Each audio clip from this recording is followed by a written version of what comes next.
আমেরিকাতে একই ঘরে থাকছেন শাকিব খান এবং বুবলি, আর এটাই এখন মিডিয়াতে টক অব দ্য টাউন। মূলত শাকিব খানের ছবি তাণ্ডবের প্রচারণা ও ব্যক্তিগত কাজে এখন যুক্তরাষ্ট্রে অবস্থান করছেন শাকিব খান। আর সেখানে সপ্তাহ দুয়েক পরে রওনা দিয়েছেন শবনম বুবলি তার ছেলে শেহজাদকে নিয়ে।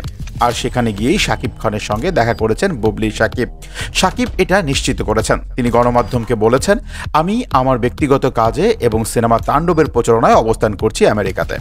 শেহজাদের মা অর্থাৎ চিত্রনায়িকা বুবলি জানিয়েছেন তিনিও আমেরিকাতে এসছেন এবং তার সঙ্গে আমি দেখা করেছি, আমরা একই সঙ্গে আছি।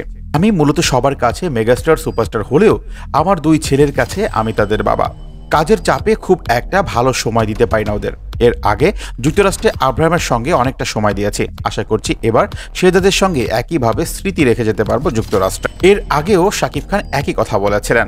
তখন শাকিব খানের সঙ্গে যুক্তরাষ্ট্রে ছিলেন ছেলে আব্রাহাম খান জয় ও মা অপু বিশ্বাস। উল্লেখ্য, শাকিব খানের দুই স্ত্রী, প্রথম স্ত্রী অপু বিশ্বাস এবং পরে বুবলির সঙ্গে তিনি বিবাহ করেন। দুই ঘরেই রয়েছে দুটি সন্তান, একজন আব্রাহাম খান জয় এবং অন্যজন শেহজাদ খান বীর।